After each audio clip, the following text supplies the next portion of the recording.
Au moins, ces moines du cloître de Deep Valley sont toujours discrets lorsqu'ils ne font rien de bon. Cela signifie qu'ils ont encore des réserves, ce qui suggère que l'ensemble de l'église du dieu de la vapeur et des machines ne pose pas de problème. Un nombre important d'ecclésiastiques, ou peut-être même la majorité, sont normaux. Je le pense aussi, acquiesça Anthony Reed en levant la main et en dessinant un triangle sur sa poitrine. Lumian a poursuivi. À ce stade, ce n'est plus quelque chose qu'une petite équipe comme la nôtre peut gérer. Il est préférable de laisser le problème du cloître de la vallée profonde au purificateur et à l'esprit collectif des machines. Ce qu'il n'a pas dit, c'est que le Tarot Club surveillerait de près. Après tout, personne ne savait combien de dangers cachés attendaient d'émerger au sein des deux églises. Et si quelqu'un les déclenchait prématurément, retardant ainsi l'enquête sur le cloître de la vallée profonde? Très bien, approuva Franca, c'était son plan initial au départ.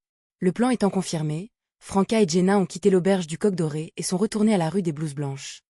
Lumian ouvrit les rideaux, regardant la lune cramoisie dans le ciel.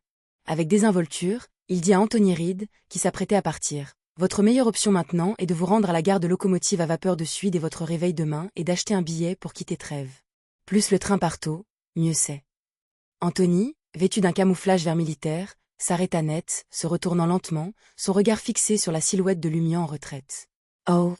Lumian se versa un verre de bière légère, qui servait d'eau potable, et but une gorgée. Il a continué à regarder par la fenêtre et à déclarer. « Vous avez été avec nous récemment et vous avez beaucoup appris. Vous devriez être capable de discerner le problème imminent à Trèves. La catastrophe imminente sera terrible. Si vous ne partez pas rapidement, vous n'en aurez peut-être jamais l'occasion. Quant à la vengeance, à la recherche de Philippe, qui a simulé sa mort, nous pouvons attendre que la catastrophe soit terminée. Il n'y a aucune règle interdisant de revenir après avoir quitté Trèves. » Anthony Reed tomba dans le silence pendant quelques secondes avant de rejoindre lentement Lumian à ses côtés. Lui aussi regarda le ciel nocturne et demanda « Pourquoi ne pars-tu pas ?» Lumian a répondu avec un sourire narquois. « N'êtes-vous pas un spectateur? Ne vois-tu pas que nous sommes en mission? Comment pouvons-nous quitter Trèves comme ça ?» Anthony tourna la tête pour fixer son regard sur le visage et les yeux de Lumian, restant silencieux pendant un long moment. Lumian tenait la bière légère à la main, son regard toujours fixé par la fenêtre. Ses yeux étaient vides et sa concentration semblait trouble. Au bout d'un moment, il se moqua. « De plus, j'ai la capacité de survivre à un tel désastre. Je peux protéger Franca et Jenna, mais seulement elles deux. Pensez-vous que vous pouvez vous comparer aux belles femmes qui ont une relation plus profonde avec moi ?»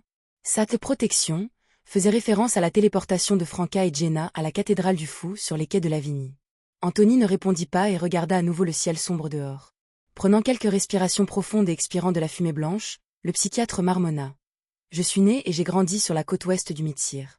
C'est une région qui compte de nombreuses villes industrielles, où le dieu de la vapeur et des machines compte plus de croyants que l'éternel soleil de Flamboyant.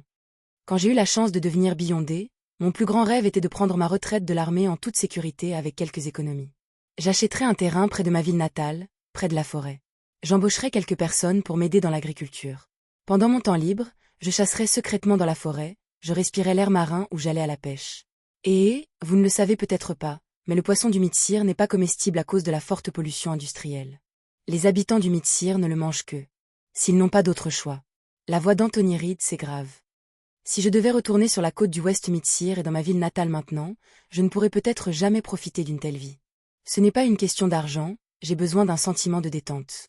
Je fais encore des cauchemars sur notre camp pris en embuscade, avec des cadavres partout. À chaque fois, je sens mon cœur s'emballer.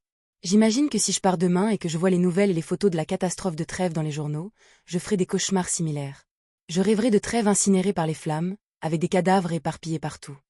Cette fois-là, j'ai fui par peur. Cette fois, je ne veux plus faire ça. » Anthony Reed a tiré une autre bouffée de sa cigarette. Sans attendre les moqueries de Lumian, il a ajouté « Je suis bien conscient de mes limites, et tout cela ne me concerne pas directement. Cependant, je suis à Trèves depuis plusieurs années. Je connais beaucoup d'informateurs, de voisins et d'enfants qui échangeront des informations contre des bonbons ou des copets. Je ne veux pas entendre parler de leur décès dans quelques jours et voir leur visage peiné quand je ferme les yeux. Je ferai de mon mieux pour coopérer avec vous. Et je fais ce que je peux. Ce n'est que lorsqu'il n'y aura pas d'autre choix que j'envisagerai de battre en retraite. Vous n'avez pas besoin de comprendre.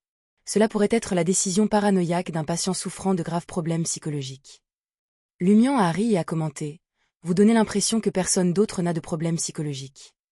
Avant de terminer mon traitement, mes problèmes psychologiques étaient bien pires que les vôtres. » Un sourire est apparu sur le visage d'Anthony Reed. « Alors, tu as choisi de rester aussi, n'est-ce pas ?» Il s'est retourné et a quitté la chambre 207 en tirant sur sa courte cigarette. Lumian savourait la vue nocturne de Trèves, la cacophonie persistante de la rue Anarchie servant de toile de fond à sa contemplation. Il vida son verre de bière légère. Puis, il s'assit, tira les rideaux et commença à écrire à Madame la magicienne. Nouvelle piste. Il y a maintenant 3 directions d'enquête. Premièrement, le cloître de la vallée profonde et le cloître du Sacré-Cœur. Deuxièmement, je peux utiliser le lien fort entre moi et l'auberge pour infiltrer la route souterraine que Jenna a suivie lorsqu'elle a rencontré le moine au bord de la rivière. En suivant mon instinct, je peux tenter de rejoindre directement l'auberge. Troisièmement, un assaut contre Gardner Martin. Puisque l'ordre de la Croix de Fer et de Sang collabore avec les Carbonari, qui sont liés à l'incident du cloître de Deep Valley, il pourrait être impliqué et détenir des informations précieuses. Après avoir envoyé la lettre, Lumian arpentait sa chambre, aux prises avec un mélange d'inquiétude, de frustration et d'anticipation. Nous assumerons la responsabilité de la première direction. Je me suis abstenu de mentionner la deuxième direction car elle présente un risque important pour vous. Et de plus, l'avertissement de Gabriel a probablement été détecté, l'auberge sera donc en état d'alerte maximale contre de telles intrusions. Nous pouvons explorer prudemment la troisième direction, mais vous devez être bien préparé avant d'affronter Gardner Martin. Silencieusement, des flammes pourpres éclatèrent, enflammant le papier dans la main de Lumian. Il prévoyait de se reposer pour se remettre de la fatigue mentale. À l'aube, il se réunissait avec Franca, Jenna et Anthony pour discuter de leur plan d'action. Franca n'avait pas enfilé son pyjama en coton, elle était toujours vêtue de sa tenue de jour. L'observant arpenter la pièce, Jenna demanda, les sourcils froncés de confusion, « Qu'est-ce qui te dérange ?» Franca soupira et répondit, « J'ai l'intention de chercher Gardner maintenant. Bien que si elle ne l'ait pas mentionné tout à l'heure, je peux sentir qu'il proposera de s'occuper de Gardner dans les 2 prochains jours. Il s'agit d'une nette avancée. » Soupir, je dois saisir l'opportunité de digérer plus de plaisir. Jenna regarda le profil de Franca, pinçant les lèvres avant de changer de sujet. Tu n'as pas beaucoup d'amants? Même sans Gardner Martin, il y en a d'autres. Franca ne put s'empêcher de s'éclaircir la gorge et de sourire ironiquement. Parti depuis longtemps, disparu depuis longtemps.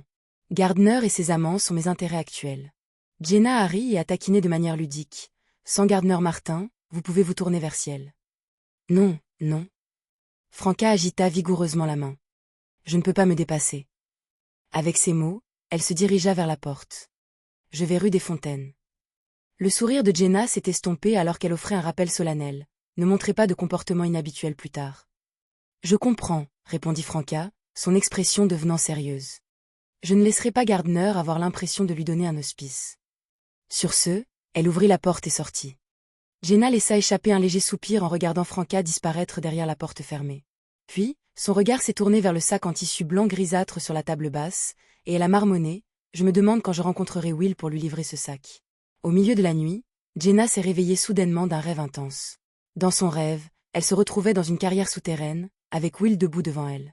Même si ce n'était qu'un rêve, Jenna avait un étrange sentiment de familiarité avec l'endroit et savait comment l'atteindre en réalité. Comprenant la signification de son rêve, Jenna hocha lentement la tête et enfila sa tenue de mercenaire féminine.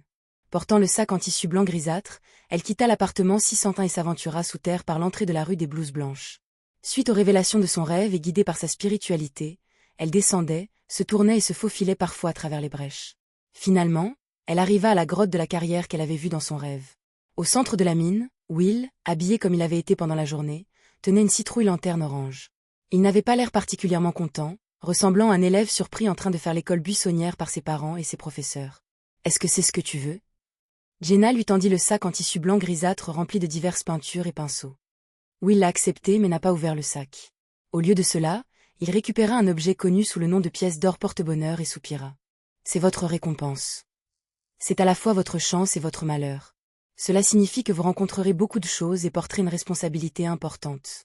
Vous ne le comprenez peut-être pas complètement maintenant, mais un jour, vous le comprendrez. Depuis que les hérétiques ont provoqué la catastrophe dans le quartier du marché, je n'ai pas eu de retour en arrière. Ce n'est qu'en allant de l'avant dans ce monde périlleux de mysticisme que je pourrai protéger ceux qui me tiennent à cœur, réfléchit silencieusement Jenna, prenant la livre d'Orloen. Elle a inspecté et a demandé, comment dois-je l'utiliser? Gardez-le simplement avec vous, conseilla Will en agitant la main avant de disparaître dans les profondeurs de la grotte de la carrière, serrant sa citrouille lanterne.